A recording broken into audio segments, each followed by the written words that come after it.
And on three, two, one. Hello, everyone. This is my name is Landon Long.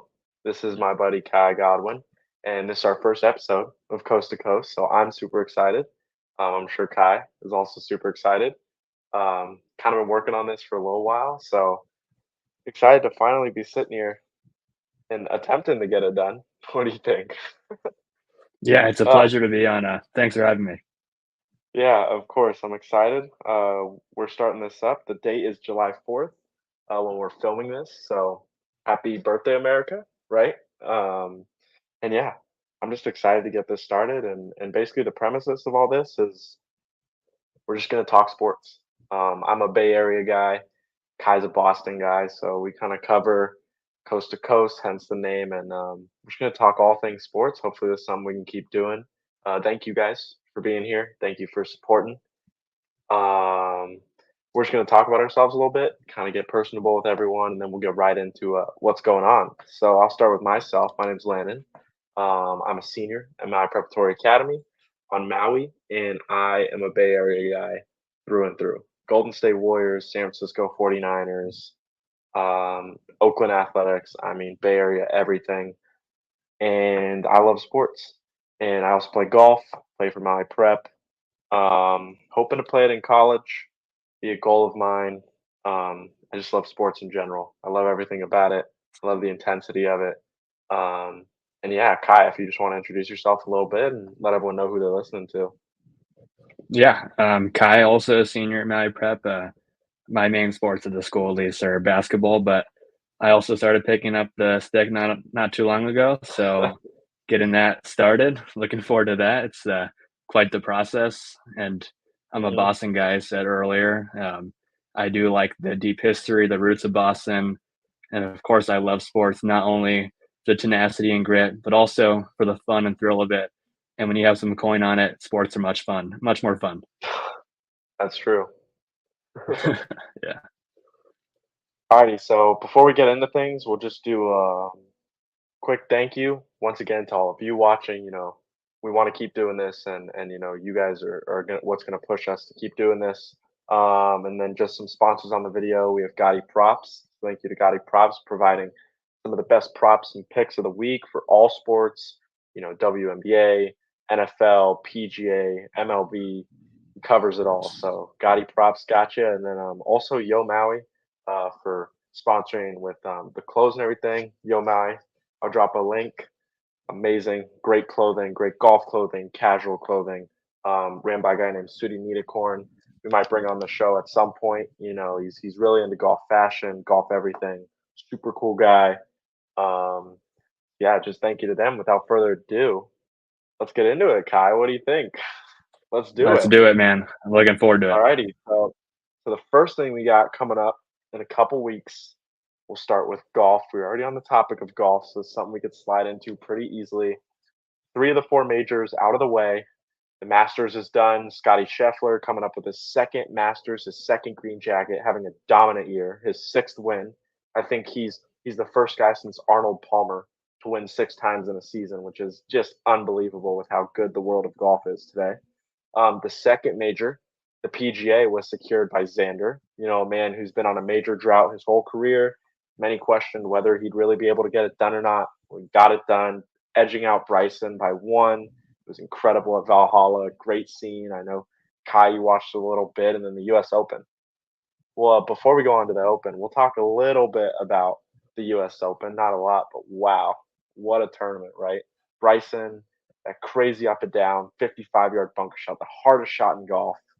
And then for Rory to just miss those two putts in the last three holes and kind of collapse. I mean, what for you, Kai, was like the most exciting part of that final round? Because it was thrilling. I'll tell you that. Well, it's good to see Bryson DeChambeau maturing a lot because a while back there was a lot of concerns about that and his play style, but he's really come together as a player. And certainly watching him is fun. He always brings the energy to events, and I gotta say that I'm cheering for Bryson all the time now, and I respect his game. And that was a really fun final round indeed. Yeah, his turnaround has been insane because I've watched golf basically for a really long time, and seeing the transition with Bryson. Bryson when he first came into the PGA Tour, super, scrawny guy, kind of turned people the wrong way because of his methods, with his calculations and how he calculates percentage slopes and blah blah blah. But when he went to live, there was a big, big, big bad image for him. It was almost like he betrayed the PGA Tour. He became like this cocky guy, and so for him to really turn it around and just be like a player of the people, like he was at the US Open. I remember seeing the clips on X of him going through the crowd with the trophy, everyone was touching it. It was an awesome sight. So we'll leave the US Open for another time, maybe a major wrap up later in the year, but we'll get to the Open Championship. So what we're going to do with this segment is we're kind of just going to give, our juggernaut. We're going to give our sleeper pick and our long shot. We're going to say a little bit why. We'll throw the odds on them. It's going to be an exciting tournament. So it's hosted at Royal Troon. So the last time Royal Troon held a venue, Henrik Stenson won Champion Player of the Year, which was kind of a blowout. I remember watching that, seeing Henrik come down the final hole. He was at like 20 under. The closest was Phil, and then the separation was like 12 shots. So it is a really cool venue when the weather's right. I'll start with my juggernaut. My pick is going to be Ludwig Oberg. He's set in at plus 1800, and he's having one hell of a year. I mean, for how young he is, he didn't have his first major start until the Masters, and he came in solo second behind Scotty, the best player in the world. Not to mention six top tens. He just finished 12th at the U.S. Open. He's fifth in the world right now. He's on a tear. He's unstoppable. He's got Joe Scovron on the bag. So he was caddying for Tom Kim, Ricky Fowler. They're a good duo going. That's my juggernaut. So I'm excited for that. What about you, Kai? Well, my juggernaut is going to be Xander Schauffele at plus 1400. When Mm, I'm looking at the turn course, I got three stats that I'm kind of keeping in mind, which is going to be greens in regulation, driving accuracy, and scrambling. And Xander Schauffele ranks really high in that. He's fourth combined with those numbers in the field. And the winning narrative is finally over. Like you said, Xander got it done. He's proven he can do on the big stage. And I'm looking forward to seeing him rested up, ready to go. yeah, that's actually a really good pick. Xander, watching that 18th hole at Valhalla, he had to get up and down for birdie to avoid the playoff, and he scrambled his way around because he didn't play very well that final round at Valhalla. I remember his tee shot on 18 in the bunker. The ball was he was holding the 4 iron like this. I think scrambling is gonna be so important, especially on a links golf course. Sleeper pick. Now this one's kind of a sleeper. I thought it was a sleeper. Vegas definitely thinks it's a sleeper. He's coming off a really good season. He always plays good in Scotland. He always plays good at home. He's from Oban, Scotland. I'm going with Robert McIntyre. His odds are set at 6,500, so I think he's a sleeper. He's coming off a great first win at the RBC Canadian, basically in the fog. It was a very Scottish style weather. And like I said, last year I think was a very good indicator that he can compete at the highest level, especially against some of the best. He had that back and forth with Rory at the Scottish Open last year. Rory made that crazy stretch of holes to finish. Robert made an incredible birdie on 18 to even force Rory to make birdie. But I really think McIntyre will be a good sleeper pick for this year's Open. I like some Bobby McIntyre. Oh Big yeah, fan of his you for like some sure. Bobby. Yeah. Well, for my sleeper pick, I'm gonna go with someone that hasn't really done it yet, but I think could possibly get it done. I'm gonna go with Tommy Fleetwood, sitting at plus 2,500. Wow. He's Yeah. also an Englishman that also, in terms of greens regulation, driving accuracy, and scrambling, he ranks seventh in the field, very high in that category. And Fleetwood, there is the winning factor, and he does fall short, but Fleetwood is always going to be up there. He's a high level player, and I do trust him to do some damage in this tournament. Absolutely. That's a great pick. Tommy, I don't know if any of you have ever met him. Tommy is the nicest lad on planet Earth. That guy does not stop Yeah. smiling. He's a great dude. Um, all right, we'll go into those long shots. My long shot, he's a guy who's been very prevalent this season. He had a great week at the Farmers Insurance Open, tied for fourth at Pebble, tied for 28th at the Waste Management, tied for fourth at the PGA, and then another top 20 at the US Open. I think it's inevitable. Another European man, Thomas Dietrich, Belgium. I think he's gonna have a heck of a week. He's definitely a long shot. I think his odds are coming in at plus 13,000. So I'm just saying, if there's one guy I think who's gonna have a breakthrough, he's been playing great this season. He's got a great game. I mean, ball striker galore. And a place that can get as nasty as Royal Troon can when the weather kicks up, I think Petrie is gonna perform just fine. I like that pick. For my Yeah. long shot, I'm gonna go with Seb Straka plus 8,000. Mm, I do like the pick, and I've seen a lot from him this year to be confident in him.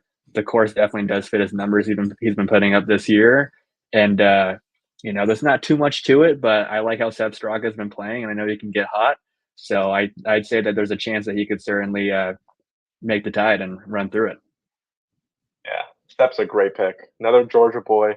Gosh, Georgia just pumps out golfers. I mean, Kisner, Yeah, yeah, for Straka, sure. Brendan Todd. I mean, Davis Thompson just finished, I think, in the top 5 last week at the Rocket Mortgage.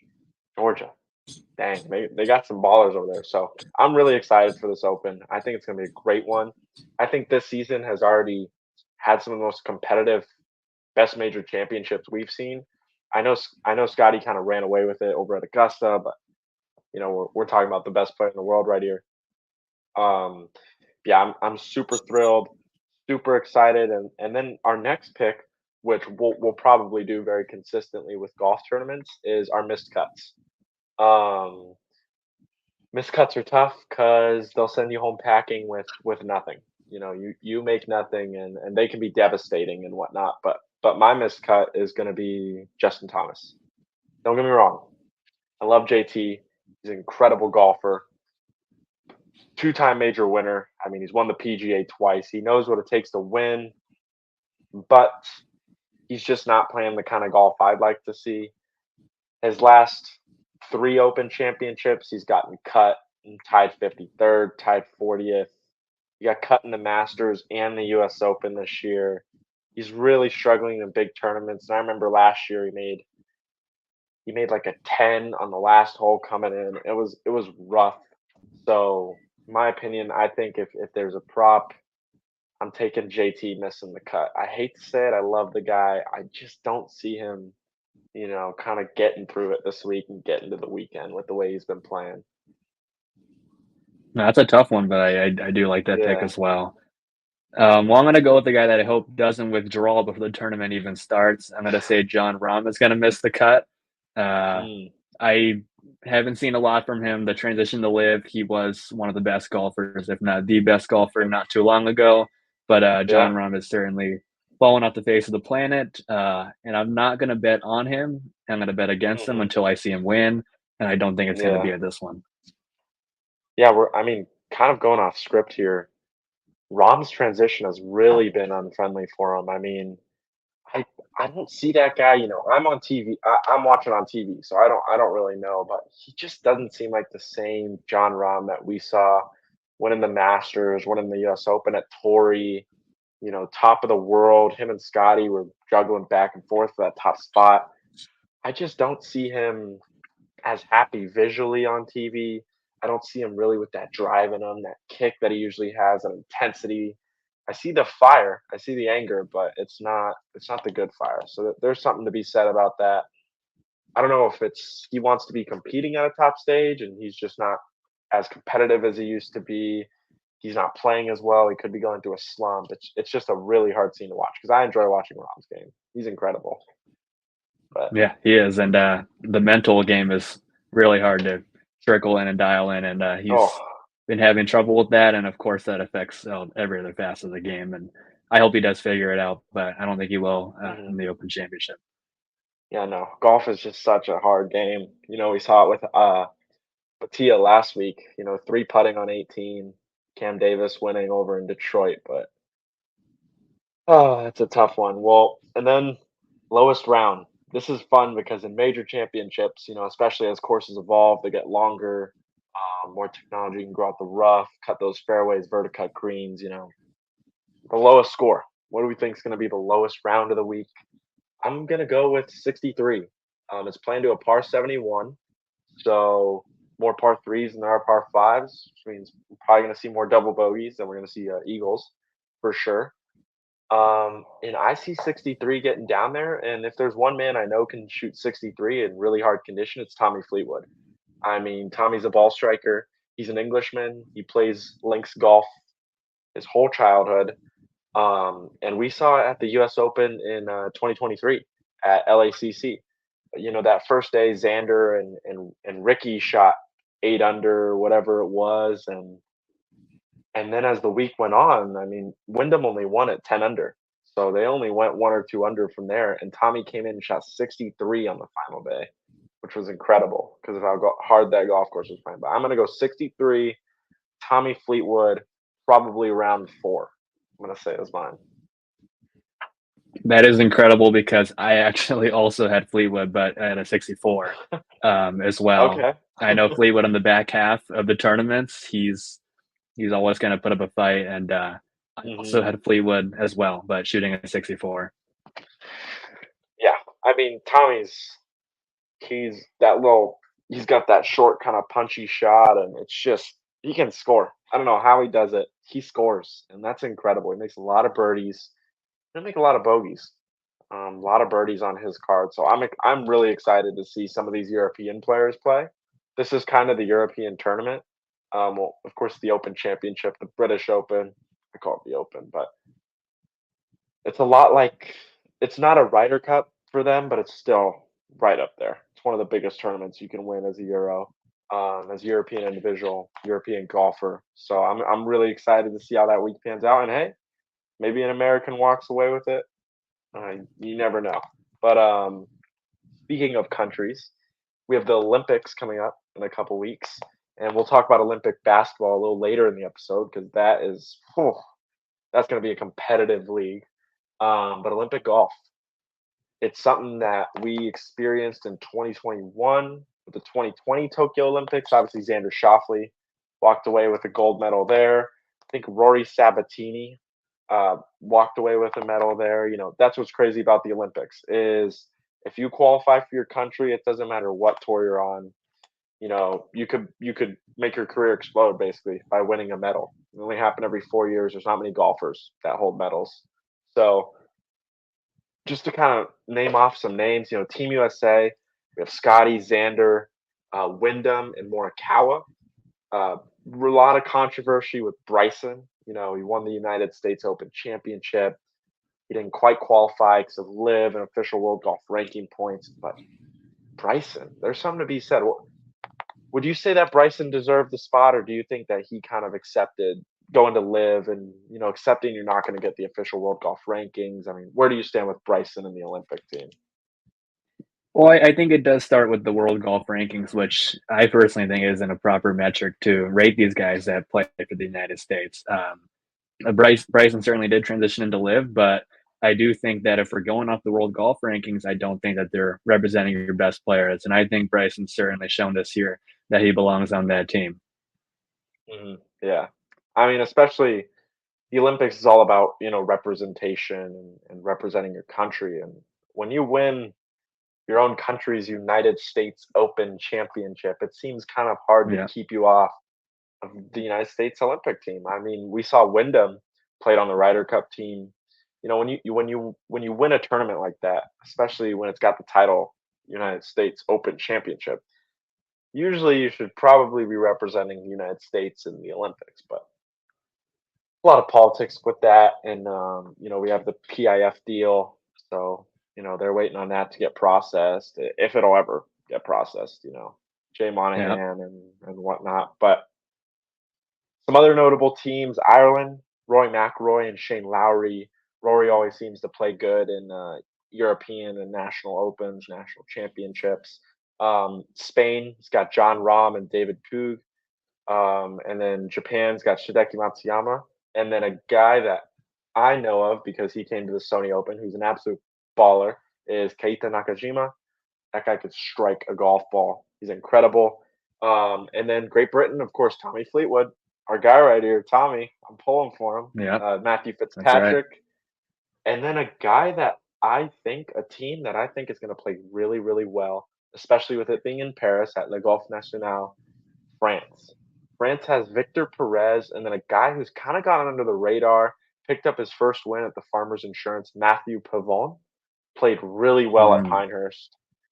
I yeah. think, we'll go straight into the predictions with this. I think he's our gold medalist, in my opinion. I think he's a guy that's gonna step up here at home in his home country on the big stage, and I think Pavone walks away with a gold medal from here, and I think that would be incredible for him, his country, the game of golf. That would just be amazing. And then, I think in my opinion, Europeans are gonna dominate. They do it in Ryder Cups. They did it in 2018 in the Ryder Cup. That was at the same golf course. They won 17.5 to 10.5. They beat the living daylights out of the United States team. So I think our gold is going to Pavone. I think our silver is going to Tommy Fleetwood, and I think our bronze is going to Morikawa. Morikawa seems to play well in these European style golf tournaments. So I like those picks. Those are solid. I got a guy that, is plus 5,000 to win the tournament, but I know in terms of Le Golf National, he's a great player. I have Alex Noren on my radar. I like him a mm, lot. Uh, the really winner of good. 2018 and also his last 5 events at this tournament, he's placed top 20. He Mm, certainly does play well this course, and he's also played well this year in the PGA too. I think he has 10 top yeah, 25 finishes. He's been yeah, solid this year, so I have him as our gold medalist this year. I'm going to say Alex Noren takes the championship. And then also for my second place, I'm going to go with Tyrrell Hatton. I feel like that's someone that I that's a believe good could one. be up there and certainly Yeah, compete as well. And then third place, I have Fleetwood as well. I'm all in the Tommy train for the next month or two. I really think Tommy's gonna break through. I mean, he's been so close. He lost that playoff to Nick Taylor, the RBC Canadian, a Yeah, couple yeah. years ago. Devastating. I mean, Taylor sunk that 72-foot putt on the last hole. It was incredible. But Tommy's due for a breakthrough, and a lot of He European is. golf coming up. He plays European golf really well. He plays the Ryder Cup really well. Tommy gets into a different zone when it becomes a European versus the United States format, apparently. And I've seen that firsthand with his performance in Rome this year um, against the Ryder Cup team. He is just an animal when it comes to playing golf against the United States for some reason. I don't know. Maybe it's personal.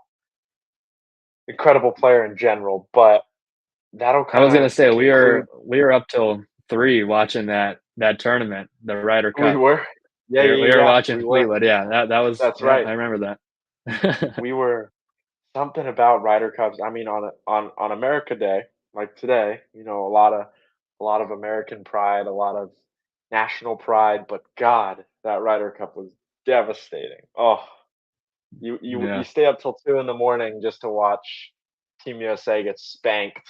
Oh, when I remember the first hole, it's like 2 in the morning.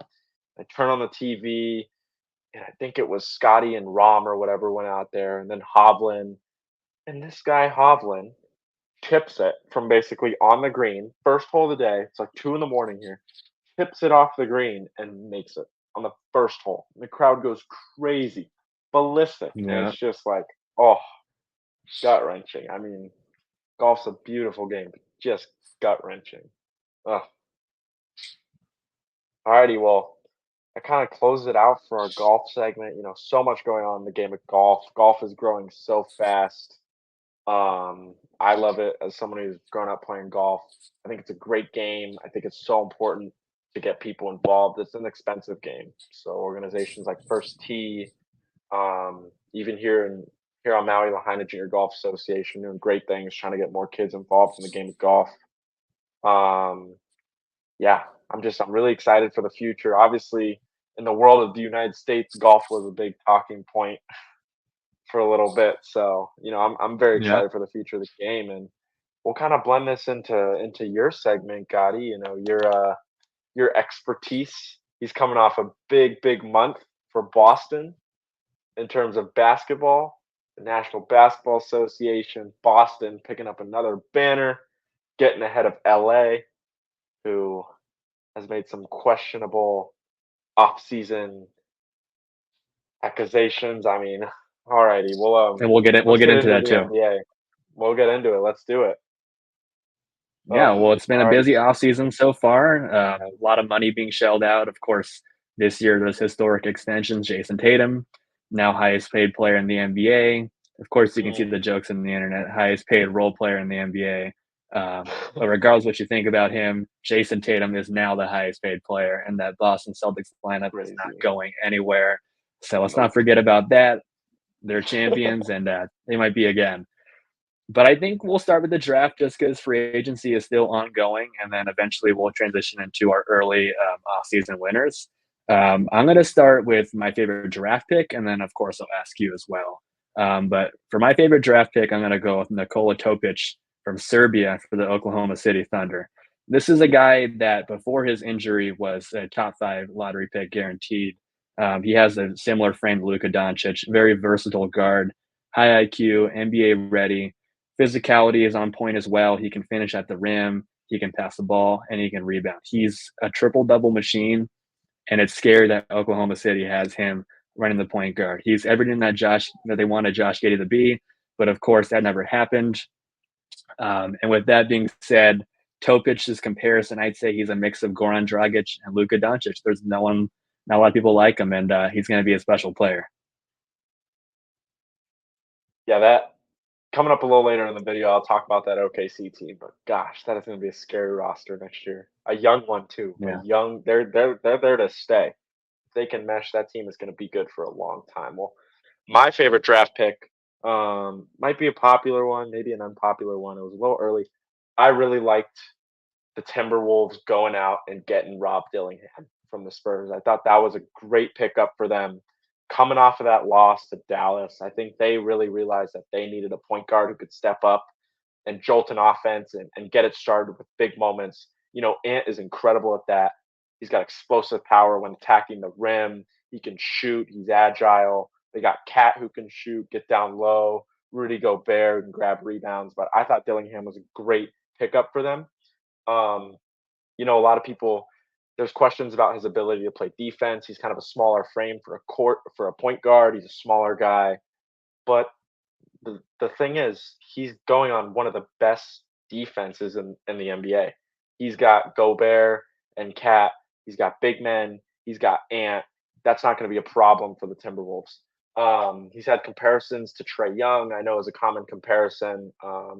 He's got deep range, which I feel like the Timberwolves are really looking for. Cat can shoot threes, but they needed that firepower. They needed someone who can jolt the offense awake and get them started and get them to go on big runs other than Ant slamming it down on people's head in the paint.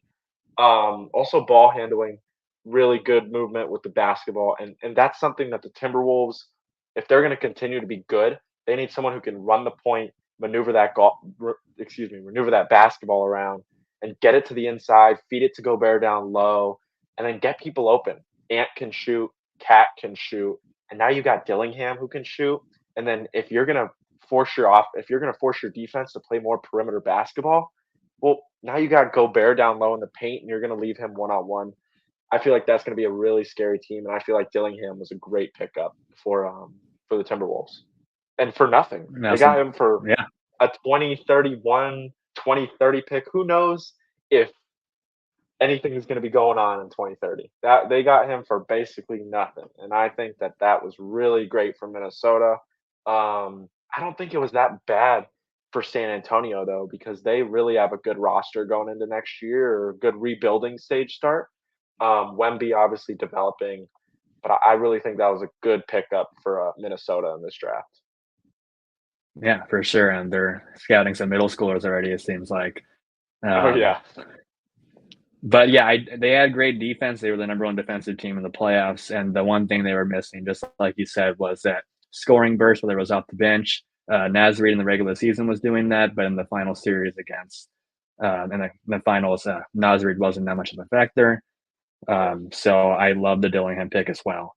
And then we'll go into kind of an early off-season winner. These are always fun to do. Still a lot of yeah. trades and things to be happened. DeRozan still hasn't signed. Bridges, you got a couple of people that are still waiting. But I'll start with my early off-season winner, which is going to be the Oklahoma City Thunder. The acquisition of Nikola Topic, Isaiah Hartenstein, and getting rid of Josh Giddey for Alex Caruso. Those 3 moves alone are very elite. These are all players that are going to provide instant impact to the Oklahoma City Thunder. They get more defense on their team, and they get more scoring upside. Hartenstein's a good lob threat. Alex Caruso can score 12 to 14 points a game. And Nikola Topic, like I said, triple double machine. And you also add the players they signed, Aaron Wiggins, who is a versatile wing defender who has scoring upside, and Isaiah Joe, same way, a lot more scoring upside. The Oklahoma City Thunder have crushed this offseason, and they are a scary team next year. They absolutely are. And what's funny about that is my early offseason winner was also the Oklahoma City Thunder. I just think, like you said, they went out and got Caruso. They went out and got Hartenstein, and that really filled the only hole that that team had, which was kind of rebounding. They needed a rebounder. They needed someone who could get the ball on defense, get the ball back on offense, and they filled that gap with Isaiah. I mean, this guy is also going to be another threat on the is going to be another threat right next to Chet Holmgren, who's going to develop. He's going to get better, and then let's not forget we had a one of the best players in the league leading that team, Shea Gilgeous-Alexander, who back-to-back seasons was averaging 30 points a game. I mean, the kid can ball, and like I said earlier, this is a young team. These guys are all pretty young. They're all brand new to the league, essentially, and if this team meshes well, they're going to be around for a really, really long time, and that's scary as a team in the West. As a Warriors fan, oh, that is going to be a scary Oklahoma team, and I would not be surprised if they came out and dominated the West and maybe had their first finals appearance in a while coming up this next year. So I'm excited to see what OKC does with this roster. Yeah, and Hartenstein, not Jalen Williams, not J-Dub, but his brother, who was a center coming off the bench. He's just unfortunately not big enough, and they were the second worst rebounding team in the NBA. And with Hartenstein on that lineup, it's going to be scary. And my fear is that they're not done yet. They have how much first Oof. round picks? They could easily trade for a Yeah. superstar. The offseason is not over yet by any means, and Mhm. they could be a scary team. Yeah, absolutely. I mean, OKC, I feel like really hasn't had this kind of excitement in a roster like this since our Westbrook KD days. And that team was electric. That team brought energy to Oklahoma City, and I don't see much of a difference. I almost see a greater ceiling for this team than that Westbrook Durant team, which don't get me wrong was electric. The only reason they didn't get a ring, what stood in their way was a dominant Golden State Warriors team, a dominant team that's remembered going to be remembered as one of the best teams to ever do it. And that was really the only team that could stop them. I mean, aside from the Spurs and whatnot, which also was an incredible basketball team, incredible. So I'm excited for the city of Oklahoma City. I'm excited for this basketball team. See what the Thunder can do next year. Oof, it's going to be exciting. There hasn't been a team as dominant as that Warriors era, for sure. There's been a new champion every single year, but one thing stands sure, and that's Golden State's dynasty, and we might not see one like that for a while. So we'll Yeah, remember it was that for a minute. I'll fun to let watch. that soak in. Yeah, and Yeah, then I we'll mean, we'll go to yeah. Go ahead. go for it. We'll go to our next one. Let's do it. Sure.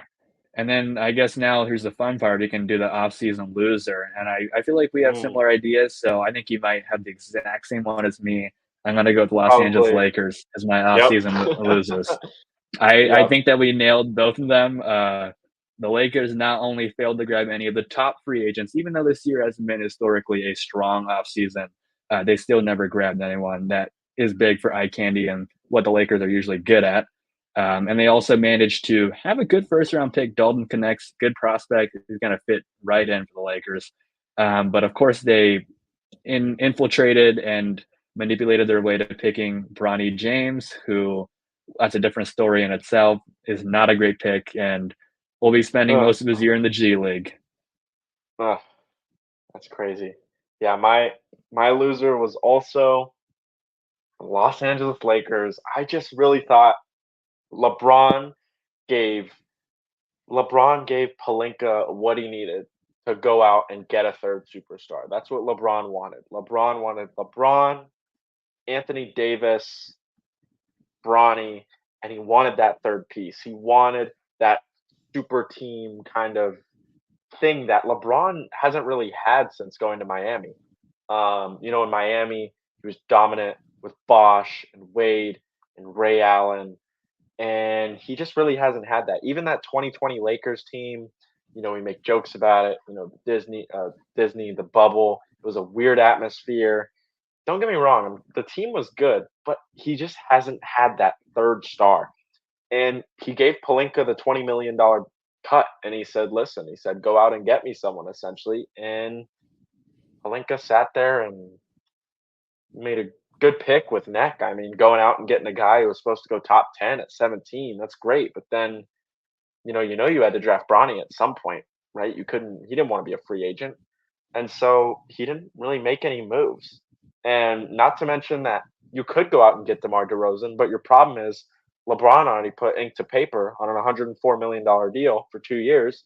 So now that puts them over the $178 million threshold, and it's essentially impossible to pay DeMar. So they're just really in a catch 22 with LeBron. He's probably only going to stick around for a couple more years, play maybe, as Bleacher Report said, I think a few weeks with his son before he gets sent down to the G League was what was reported, which I don't know.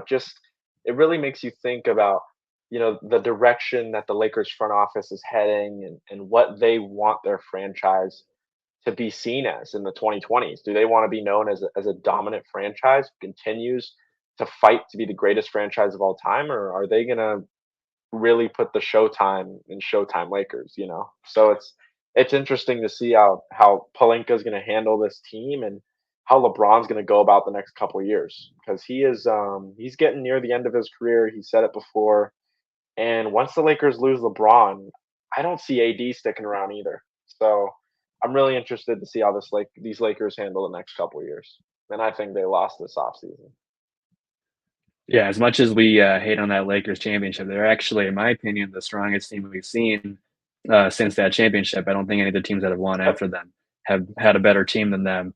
But the That's LeBron true. effect is in full swing, and he's holding the Lakers culture hostage, and he's saying, "Look, I want this, I want that," and he's getting what he wants. But when he doesn't, he's going to throw a fit, and that's exactly what we're GM. seeing right here. Lakers culture right here. It's sad to see. Not really as a Ugh. Boston fan, but Lakers culture, what's going on? They got to figure something out. The GM is working his magic, I guess. Yeah, it's sad to see, because as a But Warriors just think of fan, yeah, yeah, as a Warriors fan, I mean, the South, the South is not our specialty. We typically don't like Southern California teams. I don't mind what Palenka's doing with the squad, but as a Lakers fan, you just kind of step back and be like, are we about to go into a rebuild in 2 years? Like, it's and a team that was only really sticking around because of Kobe in the late 2010s, or early 2010s, excuse me, and Kobe was really the only thing bringing light to that team. You go and trade Brennan Ingram away, who becomes this pretty stellar player in New Orleans, and you trade away a few stars. Um, Julius Randle even had a good stunt with the Knicks, a good deep playoff run. You see these players that kind of developed in LA, and even D'Angelo Russell now, they got to include him in a sign and trade. Can they even pay him? It's just going to be kind of a mess, I feel like, for Los Angeles. So I'm interested to see how it goes, good and bad. yeah, they've been going for big trades, and like you said, they've given away a lot of good developmental players that turned out to Yeah, be better players when they left Los Angeles, and we're seeing that pattern ever since LeBron's entered the team, and it's not a great look. no, it's not. And one thing I thought was interesting, he may not be what he used to be. I know that for sure. Clay Thompson, with his exiting from Golden State for the first time in his career. We really thought Curry and Thompson were going to end their careers together, but obviously, Thompson wanted to play. He loves basketball. He wants to play basketball. He wants to compete. He wants to get the ball. He wants to shoot. And he said no. He had every reason to go to LA. He was he was raised in Los Angeles. His dad is a radio commentator in Los Angeles for the Lakers organization. His brother played baseball for the Dodgers. I mean, he had every reason to go to Los Angeles and end his career at home. But he said no, and he went to Dallas, which, don't get me wrong, Dallas coming off of a finals run. If you want to be competitive and you want to go back to the playoffs, you sign with Dallas. But he had every reason to go to LA, and he said no, which it's got to tell you something about what he sees for his future and what's best for him. And if he wants to win, not going to LA was probably what he felt was the best thing to do. Yeah, same as Buddy Hield, excellent player. Still Hmm. can shoot that three. Is one of the best in the league at that. And he chose the Warriors over the Lakers and the Pistons. It was that simple. He Hmm. had a choice to go to Los Angeles or Golden State, and he picked Golden State. I'm not complaining. Yeah, no, he's going to be a solid uh, player. yeah, no, that Warriors team, when I really felt that it may have been over after the three rims LeBron. I thought that game was really devastating for Curry. It was devastating for the Warriors organization. Um, we ended up losing, our GM Myers and whatnot, and we thought that this might have been the end of that. And then that miraculous 2022 season. We won't get too into that, but that 2022 season really kind of set off a spark. And Curry's still been dominant, which is incredible. Curry's entering the end of his career, and he's still shooting like he's in his prime, which is incredible to watch.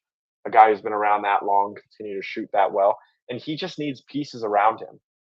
Curry can do it all by himself, but he really can't. Every time he's won a ring, he's had talent around him, and that's not taking away from him. He's just a playmaker. He needs guys who are going to offset the ball. He needs opportunities to shoot. He's a playmaker. And so when you look at where he got his rings, he had that Draymond Clay trio in 2015, 2016. Even Durant came in, some playmakers came in. 2022, he even had, the best Jordan Poole we've seen in the last, 4 years of his career. And he had Draymond, who was doing just fine. Looney was grabbing boards like crazy. And so, yeah, just going out and get those playmakers, Kyle Anderson, Buddy Hield. It'll go a long way for Golden State, I think. And not to get too off topic, but even the biggest guy in the conference finals that year was Andrew Wiggins. He played out of his mind, and Absolutely. he Yeah, he was on a slump this year, but in that championship run, he was a huge piece of that team. he's incredible. That Luca dagger, that Andre Andrew boom right on Yeah, top of Luca's head. Oh, my soul. yeah, sent his chubby friggin' ass flying down. Oh, Luca. And then speaking of chubby players, just kidding. We're gonna go into the Olympics. Slovenia, maybe not, but we're gonna talk about the Oh, Olympics real quick. Olympics yes. basketball Let's do is it. always a fun, fiery topic. Usually, the United States is dominant and the heavy favorites, but this year there's a lot of teams that can contend with them. And I'm gonna say, even though everyone's saying France, my pick to win it all is gonna be Canada. It's a I'm great gonna pick. go with Canada. I'm sorry, the United States will not win this year. When we talk about chemistry, the U.S. has never had great chemistry, but they've had the star power to outdo these teams. But a lot of these teams, like Serbia, Slovenia, they play and they're familiar with each other and they play team basketball, and the United States does not. And with the U.S. team this year, which is probably the worst assembled team since the 2020 Olympics team, I don't like their chances against these newly stacked teams. Canada has Shea, Jamal Murray, Andrew Nemhard, Nikhil Alexander Walker, Zach Edey. I can go on and on. They have a very solid team, Lou Dort, and they're going to make some noise. They got a feisty defensive team. They got Dort, Brooks, Alexander Walker, Olenek. They got a lot of guys that can score and can defend. And it's going to be fun to see. But I have Canada winning the Olympics for basketball. That is not a bad pick at all. I think Canada has an incredible team, a young team, fiery team. They want to win. They want to beat the United States. I think everyone does in terms of basketball. They want to win. And a lot of these teams are going to come out of the gates hot. And the Olympics is just different because you're not playing for a team.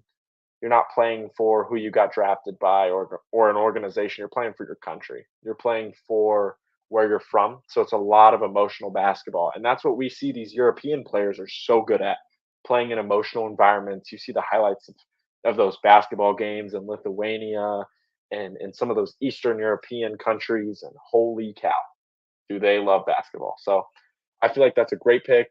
Um, I'm gonna say in terms of winners, I really think that France is going to compete really well. I wouldn't be surprised if France somehow steals a gold out of there.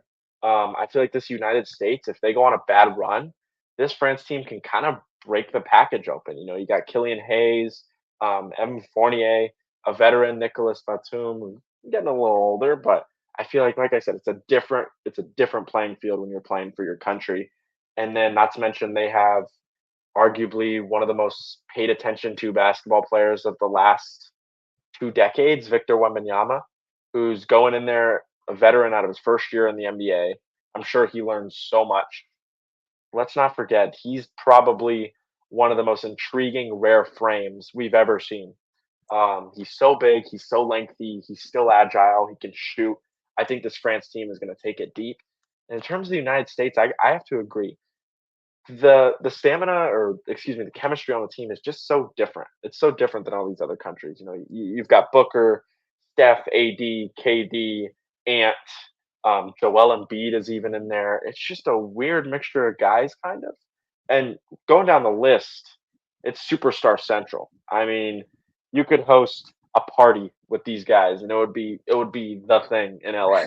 But on the Yeah. basketball court, I mean, how are these guys gonna mesh? I mean, these guys, this is like an all-star game, and those all-star games are kind of a joke compared to the Olympics, absolutely. So, I'm interested. I like your pick with Canada, kinda makes me rethink my France pick, but Canada, France, to be honest, I think Canada gets them, but France has just got some firepower. They can unleash it. And there's no 3-second rule in Olympic Yeah, basketball, which is France's biggest friend when you have Rudy Gobert and Victor Wembanyama on the same team. mhm, yeah. Let's And let's looking not at forget. team, yeah, go for it. Yeah, let's not forget that this is kind of a FIBA basketball style, and the rules are different. I remember one thing that the NBA players had to adjust to was the travel rules, the carrying rules. You have to dribble immediately. You can't take your gather step really. They'll call that. So what were you gonna say though? Because these NBA guys, I just feel like it's so hard for them to adjust to Olympic basketball. Yeah, and not only that, the physicality is a different level, and you have players like Mhm. Kawhi Leonard, Joel Embiid, Anthony Davis. What do they all have in common? They don't play games, and I wouldn't be surprised if they somehow sit out an Olympic game just because of those kind of players. And I don't like the roster assemble. I like Anthony Edwards. I like Curry. Of course, he's a great player, but I don't see where Devin Booker and the rest of these guys fall into that team. I really don't. Mhm. I have to agree. I mean, the coaching staff is stacked. I mean, Steve Kerr, Coach Few, um, you got veterans coming in who know basketball. But like you said, the team assembled. I don't know how they're gonna mesh. So I'm excited, interested, but also these European teams play so well under this kind of pressure. So yeah, it's gonna be what it's gonna be. And Yep. now that we got that basketball talk out of the way, I think it's if I don't stand corrected, it may be time for our Gotti props segment. A little presentation of our Gotti props, our sponsor. Um, yeah, take it away, Kai. Thank you, and make sure to follow Coast to Coast Sports on socials, and also you'll find Gaudy Props there as well on Instagram, Twitter, wherever you find, I'll be on there.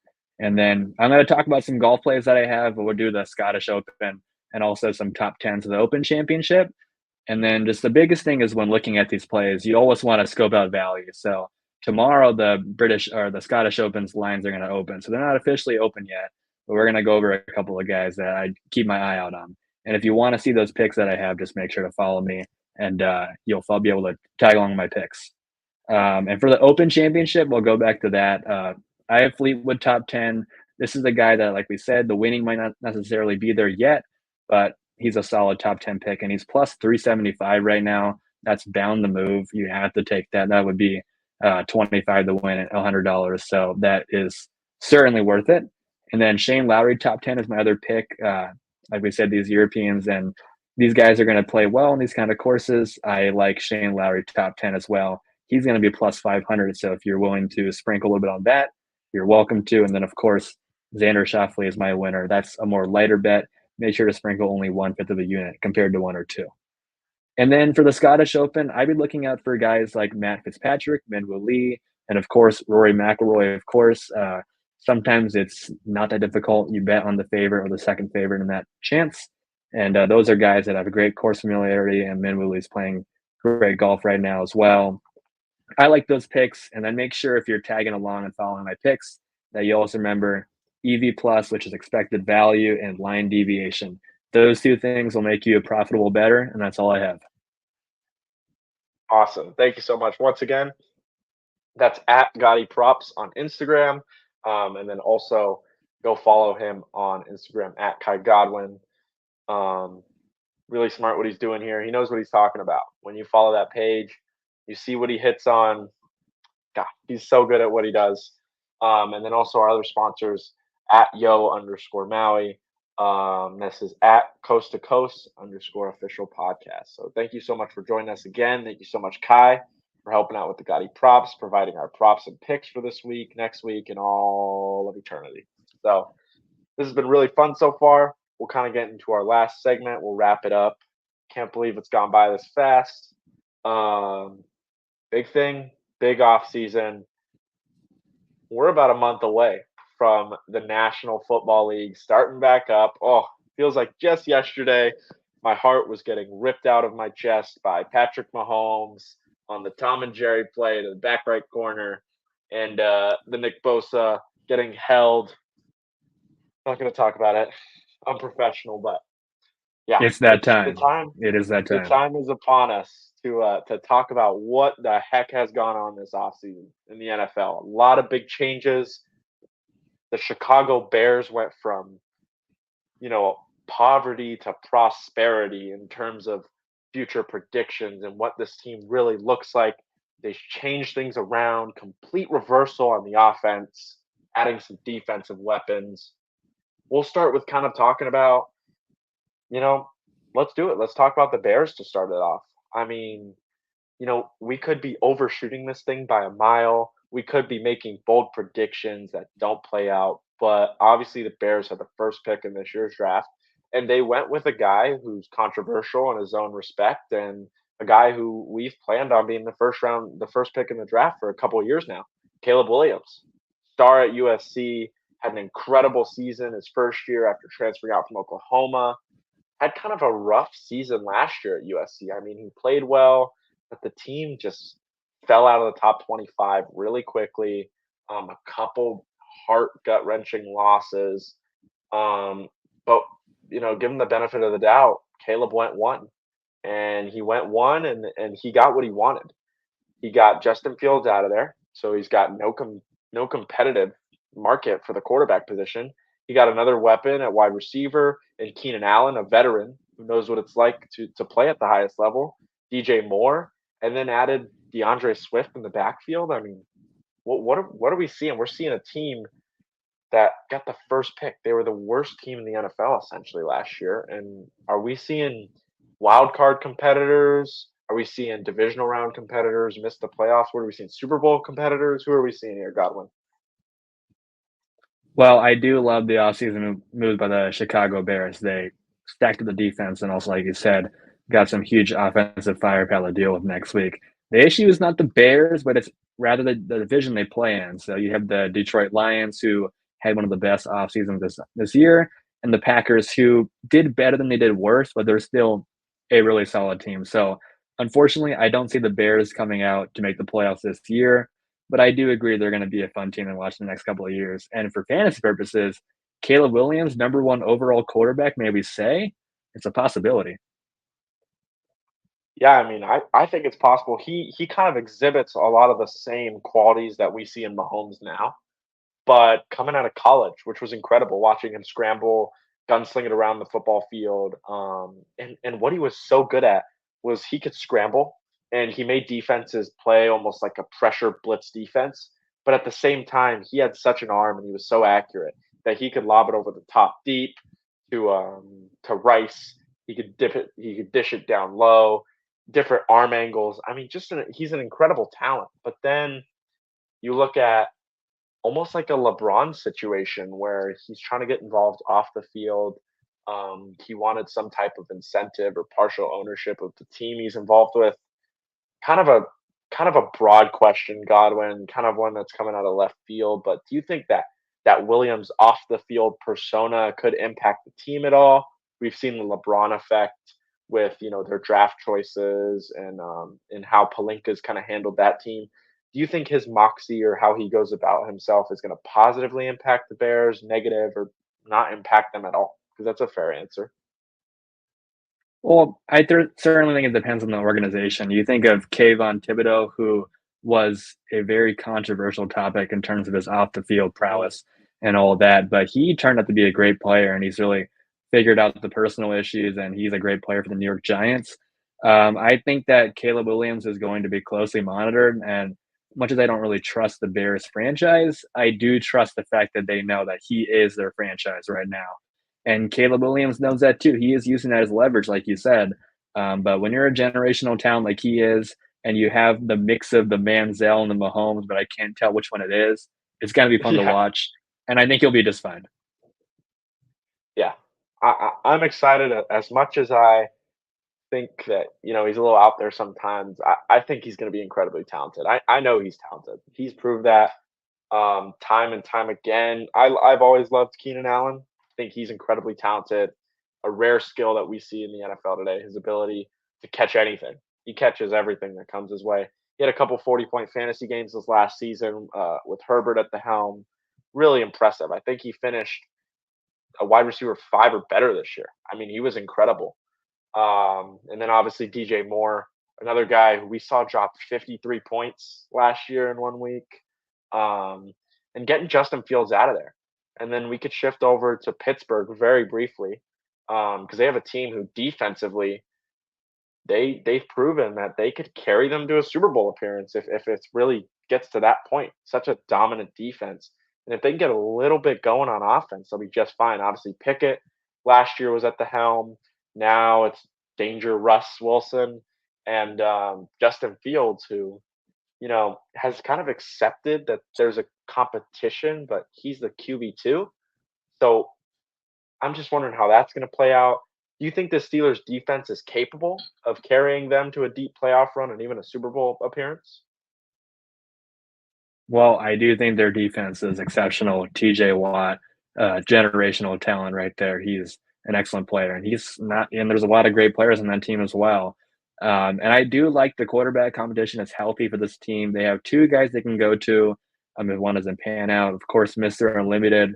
Let's hope that he's throwing unlimited touchdowns and not unlimited interceptions. Uh, but if not, they do have Fields to lie down on, and I do think that it's a good combination, and they could certainly even run both of them together. So I think it'll be interesting, and they'll have a lot of upside offensively, but they could also certainly fall flat because the floor is very low, but the ceiling is very high. So that's how I'll gauge it. Depends on how they hit that ceiling. Yeah, I mean that's what it's about, the ceiling, and also you mentioned it earlier with our Caleb Williams talk. It's also in the office. It's also the coaching role. Obviously, Tomlin's coming back again. That man just can't seem to have a losing season. He always gets it by at least one or two. He's an incredible football coach, leading a young, gritty team. So I'm excited to see how that plays out. But a few more notable signings this offseason. Obviously, we had Diggs, got up and out of Buffalo, which we expected for a long time. There's a lot of social media tension between Diggs and the organization. He wasn't really getting out of Buffalo what he wanted to get out of Buffalo, and but Buffalo got deep in their runs, and they had great squads. They have a top 5 quarterback in the NFL. They lost Damian Harris due to a retirement. Hopefully, he has a great retirement. He was awesome to watch. Good Patriots running back. Short time on the Bills. I know he had that injury, that scary injury this year. But losing Diggs was really big for the Bills. They lost Gabe Davis too to Jacksonville. Josh Allen's really got Keon Coleman as kind of his only target. But with Diggs, Houston lost Diggs or Houston gained Diggs, excuse me. And then Houston said, you know what? We're going to go out and get Mixon too. We're going to fill that running back gap that Damian Pierce didn't really do a bad job. We're going to go out and get Mixon, a playmaker. They realized that CJ Stroud is this kind of generational talent. They got him for an absolute steal at number 2, in my opinion. I think the Panthers could have easily gone with Stroud if they wanted to. but they're really surrounding this guy with talent. And where do you see Houston ending up this year? I see them taking it very deep in the playoffs. I think they have a great team, but are they good enough to take down Mahomes? That's the question, I guess. Houston is my biggest offseason winner. They've absolutely crushed it. Like you said, they add Mixon, Diggs, and also on the defensive end, they were already a top 10 team, and now they add Daniil Hunter, star pass rusher, Hmm. and also Aziz Al-Shahir, former 49er. He's also a very Yep. solid player down the middle as well. He's going to bring a lot of physicality to that defense. And their draft was very good too. Blake Fisher, Notre Dame right tackle. He's going to provide some instant protection right there. And of course, the tight end Stover they drafted as well will be a great compliment to Dalton Schultz. This team, I can see them going all the way to the conference title, but I don't see them beating the Kansas City Chiefs. I hate to say it, Hmm. but the Chiefs are going I to know. be back for another Super Bowl, I believe. Yeah, that Chiefs team is incredible. I mean, excuse me. Oh, we'll Bless you. edit that Bless you. out. The Chiefs, you're allergic to the um, Chiefs. the Chiefs. I'm allergic to the Chiefs, man. I can't stand them. Yeah. Make my eyes Oh, water. boy. Um, but no, I mean the Chiefs. I mean, as much as you don't want to root for them, they continue to win. They continue to prove that they're a top team. Penalties or no penalties, they're impressive with what they do. That's just the truth. Mahomes is incredible, impressive talent. And the hole that they had last year, why I can agree that they're an incredible team is they had one of the poorest receiver cores we've probably seen win a Super Bowl in a while. I mean, having Valdez Scantling, who led the league in drops for a little bit, Rasheed Rice really came out of nowhere and kind of stole the light line with the wide receiver position. He was what the Chiefs thought Kadarius Toney could have been. When the Chiefs went out and got Kadarius from New York, they wanted what Rasheed Rice became.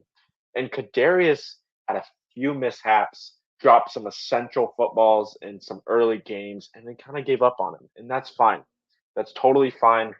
But they went out and did it again. They lost Rasheed Rice to some mistakes that went on off the football field. And they said, hey, don't worry, Pat. We're going to go out and get you Hollywood Brown. We're going to get you a speedy receiver who's been catching footballs from Kyler Murray, from Lamar Jackson. He's played with elite quarterbacks already. And they went out and filled Yeah. that hole. And I give credit to the Kansas City front office. They went out and got Chris Jones back, I think. They went out and signed Mahomes to a mega contract, knowing how big he would have been. They filled those holes. And so credit to Kansas City, great team. It's hard to see anyone beating them. So that brings up the question, if anyone, who beats Kansas City this year? If Kansas doesn't go 3 in a row, who stops them? Who stands in their way? AFC, NFC. At this point it don't matter. Someone's just got to beat them. Who's it going to be? If anyone. My team is going to be Detroit. I don't think that the Chiefs will three-peat. As much as I hate to say it, Mahomes has had the greatest start to an NFL career by a quarterback ever, and it's honestly not even comparable. He's already an all-time player, already a Hall of Famer, but I just don't see him three-peating. Unfortunately, that is one of the hardest things to do in professional sports. The Detroit Lions are one of the biggest NFL offseason winners, and they proved that they can make it to the big stage. And a couple of calls away from being in the Super Bowl, I think the Detroit Lions will win the Super Bowl this year. That's my prediction. That's bold. I mean, it's bold, but it's not bad at all. I mean, great team. Again, we're seeing a common theme with these young teams coming in and just dominating. I mean, Goff, we always knew he was a talent. He had those mishaps in LA, but let's not forget, Goff's played in a Super Bowl before. He knows what it's like to be on that stage. It may have been a lackluster Super Bowl, but that dominant LA Rams team was incredible. Todd Gurley, I mean, he was running circles around everyone, but they had a great team. I think Kenny Britt was on that team. But yeah, I mean, Detroit, I'm a little biased with the Niners. I think we could have had it this year and blah, blah, blah. But I also think the Niners are going to be right there. I think San Francisco Detroit is a rivalry that is just starting for this decade. I think these are two teams that are going to face each other a lot. The Niners had really good scheduling this year, so we're going to see Kansas City and Detroit in the same season, which might be some previews to some big football games that we might see later into January and even into February. But that Detroit team, that first half of football against San Francisco in the NFC Championship was exactly the kind of football that Detroit can play whenever they feel like it. I feel like they have an explosive team. Jameson, he really stepped up and became that player that he could have been. He had the betting. He was suspended indefinitely for a little bit. He's able to come back, and he was exactly what they drafted him to be. And then let's not forget they also have Amon-Ra St. Brown, another generational talent, speedster, and then you know in the backfield, David Montgomery, Jahmyr Gibbs is a young guy coming in. I'm really excited to see what this Detroit team does, even though they're going to be. My prediction is we got Detroit, San Francisco again. I think that'll be the NFC Championship rematch. I don't see Philly doing much this year. I'm sorry. I think that loss of Jason Kelsey was so momentous. Jalen is kind of hurt right now, not physically, but just like mentally. He's a little hurt, I think, from last season.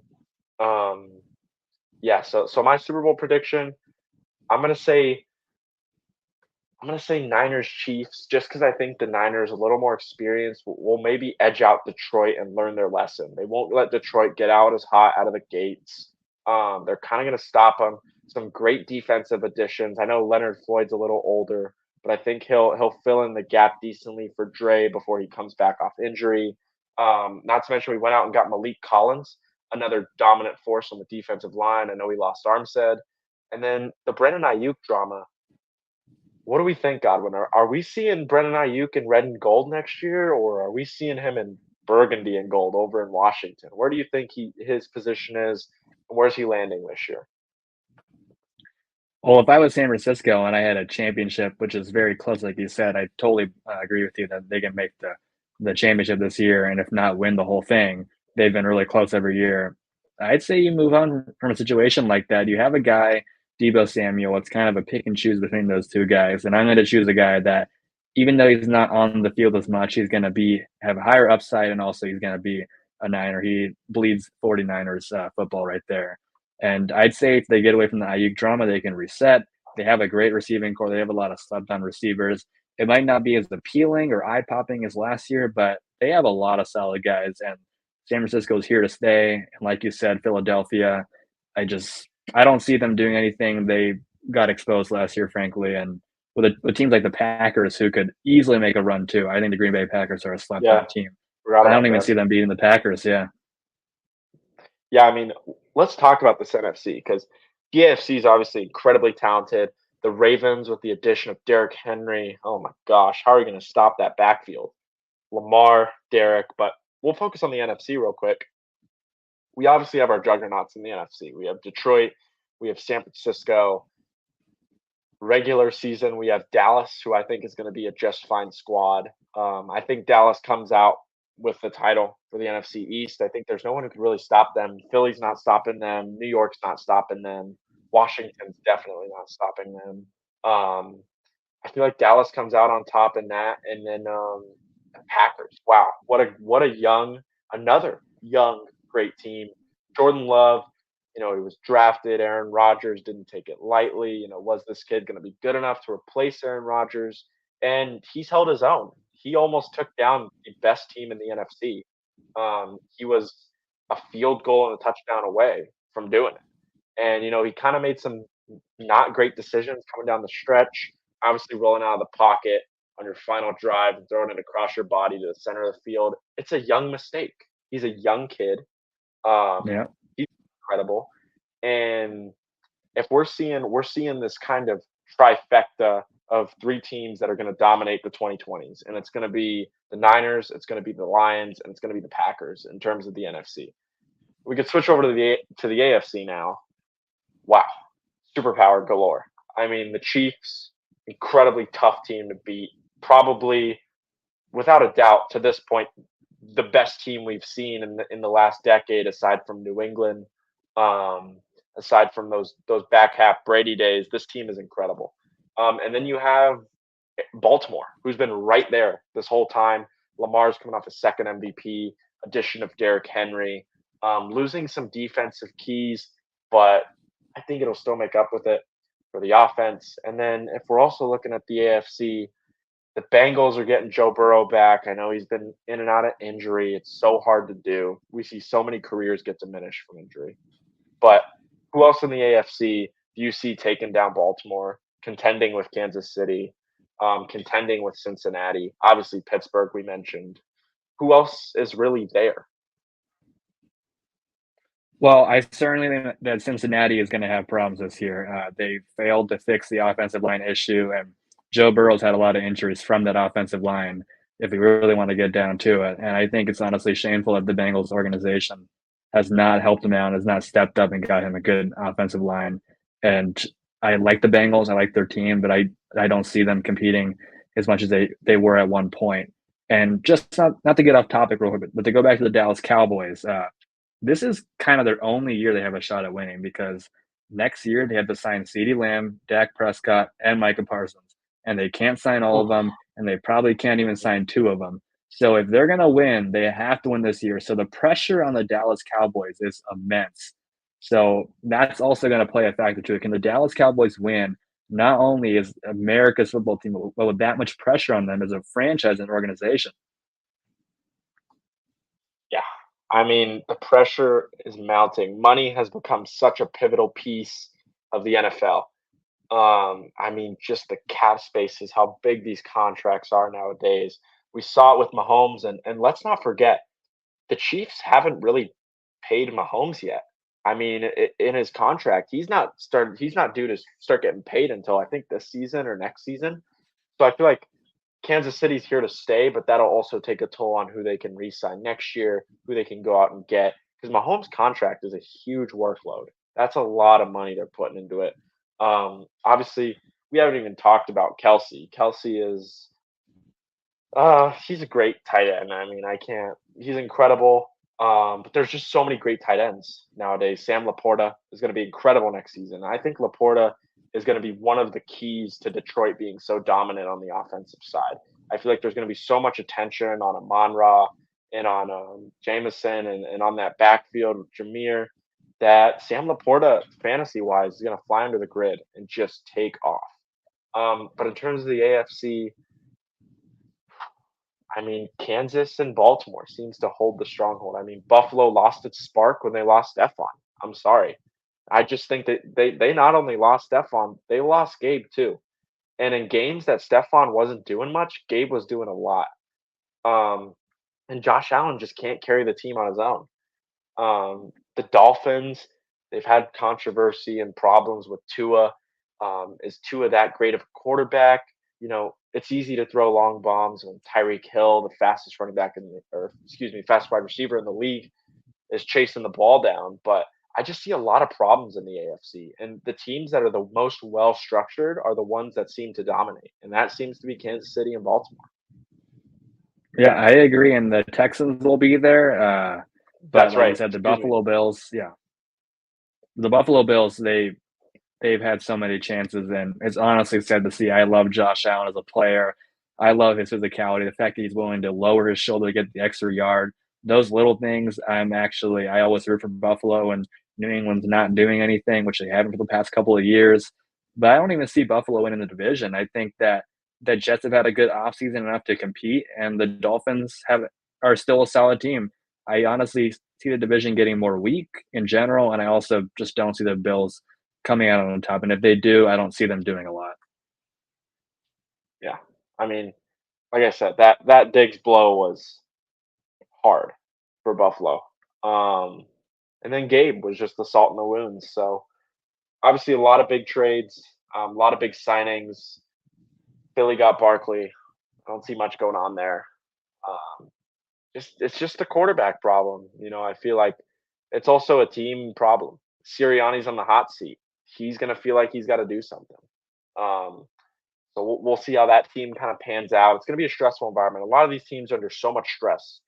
It's the teams that are playing loose that are playing the best. Kansas City is a stress-free organization right now. They've got 3 rings in the last 4 or 5 years. Um, Yeah. you, you know, Baltimore is a stress-free organization. They got a 2-time MVP at the helm.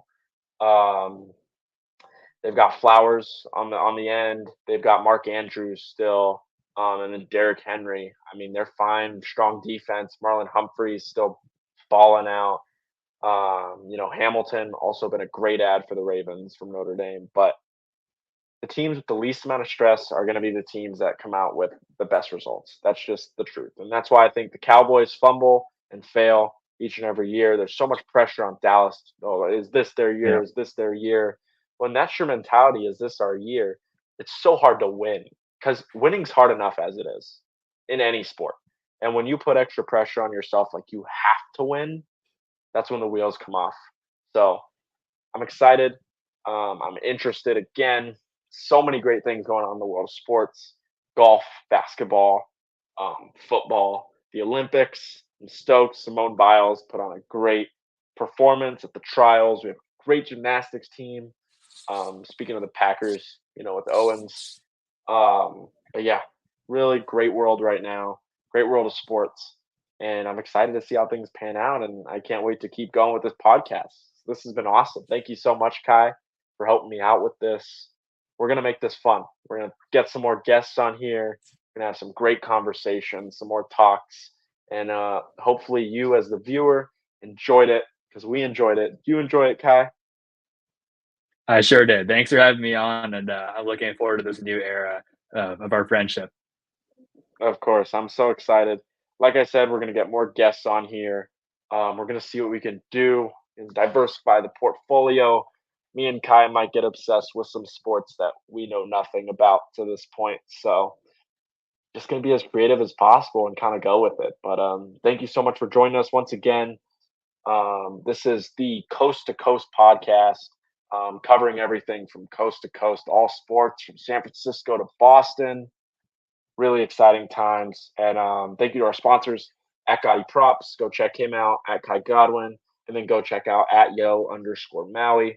And then go check out at Coast to Coast _ official podcast. We'll have some more stuff on there. And you guys will be seeing this not on July 4th, but very soon after. So thank you guys so much. Mahalo. Anything you got to add, Kai? I don't. It was a pleasure, and thanks for watching, everyone. Awesome. Covering the biggest names in